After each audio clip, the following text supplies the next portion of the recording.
വേണ്ടിയിട്ട്. നിച്ചുവിന് കഴിഞ്ഞ പ്രാവശ്യം വിഷുവിൻ്റെ സമയത്ത് നിച്ചു കുറച്ചും കൂടെ കുഞ്ഞല്ലേ, അപ്പം ആ ഓർമ്മയൊന്നുമില്ല. നിച്ചു വന്ന് കയറിയതേ വിഷുവിൻ്റെ ദിവസമായിരുന്നു. അപ്പം ആ ഒരു ഓർമ്മയിൽ നിച്ചുവും കൂടെ എന്നെ കുറച്ച് ഹെൽപ്പൊക്കെ ചെയ്തു കേട്ടോ. പിന്നെ ഞാൻ വിചാരിച്ചു ഫുള്ളായിട്ട് അങ്ങ് സെറ്റ് ചെയ്യുക. അപ്പം അവർ അർജുനും പൊന്നെല്ലാം കിടക്കാൻ പോയി, അച്ഛനും അമ്മയും അപ്പുറമുണ്ട്. അങ്ങനെ ഓരോ സാധനങ്ങളും ഓരോ സെക്ഷനായിട്ട് ഞാൻ അടുക്കളയിൽ സെറ്റ് ചെയ്ത് വെച്ചു.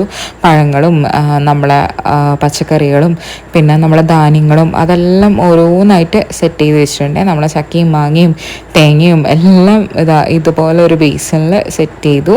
കൃഷ്ണനെയും അവിടെ സെറ്റ് ചെയ്യാൻ വേണ്ടിയിട്ട് എടുത്ത് വെച്ച് എല്ലാ ധാന്യങ്ങളും നിങ്ങൾക്ക് ഏതൊക്കെ ധാന്യങ്ങളാണോ വീട്ടിലുള്ളത് അത് മുഴുവനും വെക്കുക. ഇന്നത് വെക്കണം അങ്ങനെയൊന്നും ഞാൻ നോക്കാറില്ല.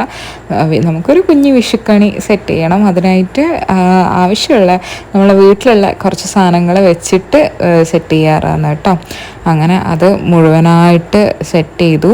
ഞാനിവിടെ ഗ്രീൻ പീസ്, കടല, പരിപ്പ്, പയറ് പിന്നെ അതൊക്കെയാണ്, അങ്ങനത്തെ കുറച്ച് ധാന്യങ്ങളാണ് സെറ്റ് ചെയ്തത്.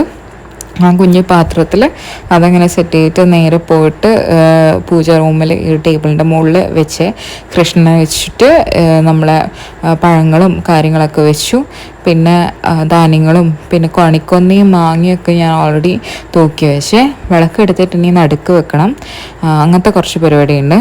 പിന്നെ ഇനി നമ്മൾ ഉണ്ണിയപ്പം വെക്കണം. പിന്നെ പുതിയ വസ്ത്രം, മുണ്ട്, പിന്നെ പൈസ, അങ്ങനെ കുറേ കാര്യങ്ങൾ വെക്കാനുണ്ട്. അപ്പം ചില കാര്യങ്ങൾ ഓർമ്മയില്ല, ചില കാര്യങ്ങൾ ഇങ്ങനെയും ഓർത്തോർത്ത് വെക്കുകയായിരുന്നു. എല്ലാം ഈ ടേബിളിലാണ് എപ്പോഴും സെറ്റ് ചെയ്യൽ. കുഞ്ഞു ടേബിളാണ്, പക്ഷെ എന്നാലും അത്യാവശ്യം എല്ലാ സാധനങ്ങളും ഈ ടേബിളിൽ കൊള്ളും കേട്ടോ. അമ്മേൻ്റെ ഉണ്ണിയപ്പമാണ്, ആ ചട്ടി നിറച്ചും അങ്ങനെ വെച്ചിട്ടുണ്ട്. കഴിഞ്ഞ പ്രാവശ്യം ഞാൻ ചട്ടിയിൽ ഇങ്ങനെ ചന്ദനക്കുരിയെല്ലാം ഇട്ട് വെച്ചിട്ടുണ്ടായിരുന്നു, പക്ഷേ ഈ പ്രാവശ്യം എൻ്റെ ഓർമ്മയൊന്നും ഉണ്ടായിരുന്നില്ല. കൃഷ്ണന് മാലയൊന്നും വാങ്ങാൻ പറ്റിയിട്ടുണ്ടായിരുന്നില്ലേ, അതുകൊണ്ട് കണിക്കൊന്ന വെച്ച് ഈ പ്രാവശ്യം കൃഷ്ണനെ അടിപൊളിയാക്കിയിട്ടുണ്ട്. പിന്നെ പുതിയ വസ്ത്രം വെച്ചു, അതിൽ സ്വർണ്ണമാല വെച്ചു, നമ്മളെ നോട്ട് വെച്ചു, പുതിയ നോട്ടും കുറച്ച് കോയിൻസും കാര്യങ്ങളൊക്കെ വെച്ച് അതും അവിടെ സെറ്റ് ചെയ്ത് വെച്ചിട്ടുണ്ട്.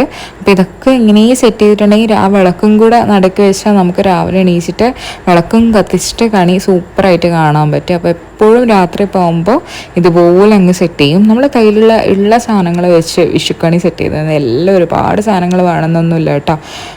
കുഞ്ഞി കൊന്നയും അതും ഇതൊക്കെ ഞാൻ സെറ്റ് ചെയ്തിട്ടുണ്ട്. എല്ലാ പണിയും കഴിഞ്ഞിട്ട് ഇതാ റൂമിൽ വന്നിട്ടുള്ളത്. രാവിലെ എണീച്ചിട്ട് വേണം വിളക്കെല്ലാം കത്തിക്കാൻ വേണ്ടിയിട്ട്. ഇപ്പോൾ ഫുൾ സെറ്റ് ചെയ്ത് വെച്ചിട്ടുണ്ട്. നല്ല ടയർഡാവുന്നു. രാവിലെ മുതൽ വീട്ടിലായി ഈടെയായി എല്ലാം കൂടി ആയിട്ട് നല്ല ടയർഡായി കേട്ടോ. ഇനി നമുക്ക് ഉറങ്ങിയിട്ട് രാവിലെ എണീച്ചിട്ട് കാണാം.